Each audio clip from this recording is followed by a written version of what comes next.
Magandang araw mga kaibigan. Bigyan natin ng reaction, opinion itong post ni Director Daryl Yap. Tungkol ito sa listahan ni late Yusek Cabral. Sino ang unang kakanta? May singing contest ngayon eh. Singing contest between Secretary Vince Dizon and Congressman Lebeste.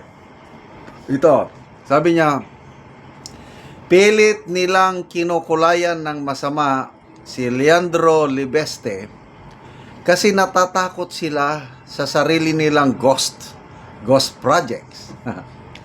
Nahihirapan mag-imbento ng dahilan ang ilang mga pinks at maka-admin kung bakit sila galit kay Leandro Legarda Lebeste. Halata namang kaya galit kasi wala sa kanila ang kopya ng lahat ng may insertion sa buong Pilipinas. Hindi nila mapakinabangan at hindi nila mabura ang mga amo nila. Hindi sila makakapag-cross-stitch ng kwento para ma-connect sa mga Duterte. Bakit pa kasi sa North nag-cartwheel si Yusek at hindi sa Mount Apo sa Davao para mas madaling makulayan as a pink coloring book? Pasalamat kayo at hinihintay pa rin ni Leandro ang hindi mangyayari. Magkusa si Vince Dizon na ilabas ang listahan ni Cabral. Yan ang game plan ni Congressman Lebeste. Although nandyan na sa kanyang listahan, inihintay niya si Secretary Vince Dizon na siyang maglalabas ng listahan. Okay. Naniniwala pa rin si Leandro na may silver lining. Natitirang pag-asa, may konting konsensya pa ang mga may kapangyarihan. Hindi niya pa rin sinusukuan ang mga nasa gobyerno. Leandro, sumuko ka na. Ibirit mo na. Kanta ba? Singing contest. Ibirit mo na. Ikanta mo na ang mahiwagang song hits ng mga may insertion. Senador, congressman, nasa Malacanang, mga private citizen na Cotis Buaya at iba pang characters na di namin kilala. Patunayan mong Batanggenyo ang mananalo sa singing contest na ito. Hayaan mong umikot lahat ang puwet nila dahil perfect score ka sa taong bayan. Maswerte pa rin ang mga pinks at admin dahil hindi kami friends ni Yusek Cabral. Kung nagkataon, pinagawan ko na ng kanta kay Lito Camo, iyan at pinasayaw sa sex bomb at mapapag-get out si Hidarian ng bonggang-bongga habang nakakapit sa chest hair niya si Trillanes. So, ito po ang inaabangan ng lahat. Ako, excited na rin ako kasi nabigla ko yung mga insertions. Ang alam ko, halos lahat na nag-insert, mga lawmakers. Karamihan, kongresista at may mga ilan-ilan senador. Kaya lang, pasabog ni Congressman Lebeste, pati daw taga Malacanang Executive Department, mga cabinet secretaries, at kani-kanilang mga Yusek and Asik, nakikisawsaw sa budget ng DPWH. Grabe, ano? So, I can just imagine gaano kakaba, kulbahan ang mga kasamang pangalan sa yung mga nasa listahan ni Yusek Cabral. I'm sure, pag ilabas yan sa, hindi, denial, king and queen na naman yan. Hindi totoo yan. Nako. may narinig akong interview ni na Senator Marcoleta, Congressman Libeste doon sa Net25 na programa.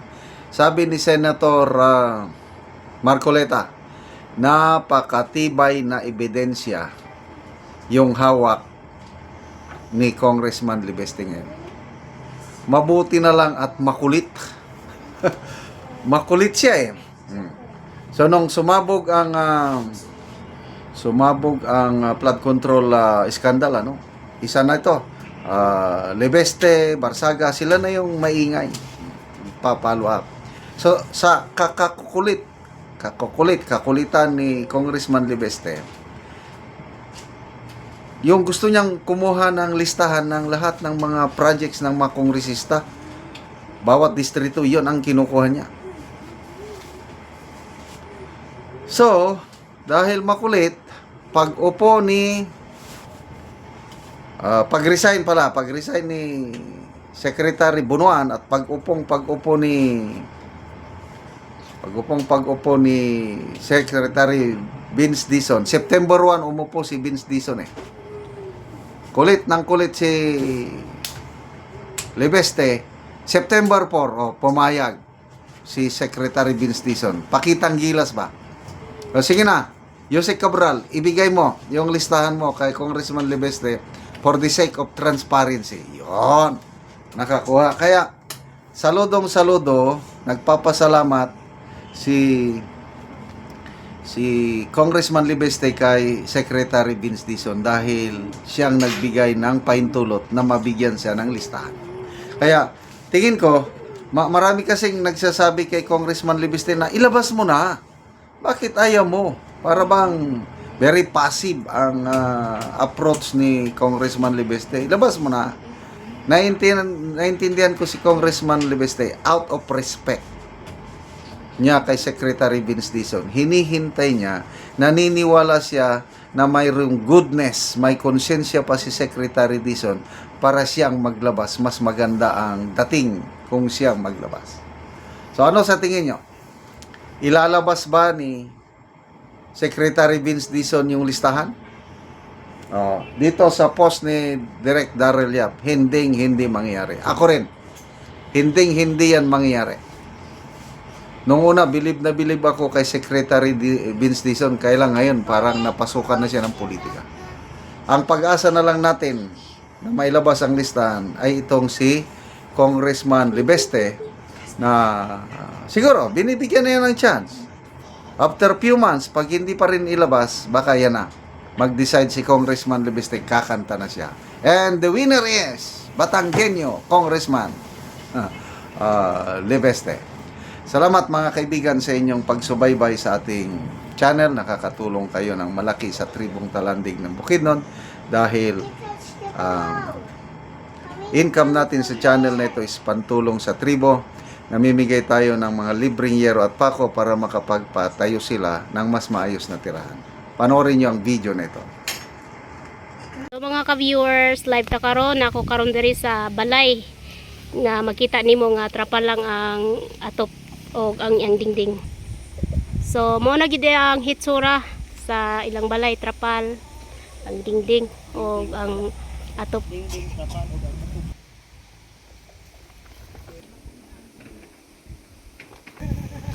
So luoy kayo ang kahimtang sa balay o sa tag-iya dito sa sulod. So atong sudlon para na atong makita. So atong tanawon si ante. Ayo. Oy. Mayong puntag te.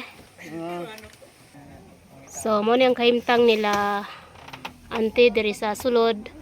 So trapa lang ang ilang atop o apil pod ang ilang dingding. So trapa lang pod ang ilang dingding. So kung muulan, ulanan gid kay sila. So maupod na ang ilang lutuanan, ilang abuhan. So makita gid nimo nga luoy gid sila. So pila na ni katuig ang inyong balay ante nga sa inyong pagpuyo diri sa inyong balay? Duha na may dere. So duha pa lang ni katuig ang ilang balay ni ante. So trapa lang yod ang ilang dingding og ang ilang atop. So na kay anak te. Na 5 So 5. estudyante ang duha. So pila na day mong edad te? 41. So 41 na si ante. So asay mong bana day ante? Lakaw naglakaw. Wala. Nangita siya upang ginabuhian. So si ante 5 kabuki ang anak ug mo nilang ilang balay. So subscribe ta mga ka-viewers ug salamat. Mat kay sa Ginoo nga naara gyud nakadumdum sa among balay na Oo nga matabangan mo. kuan. Sige ante. Kung saan ang paningkamot. Wa Oo. gyud nga ana ra gyud ang payag balay. Sige ante, salamat.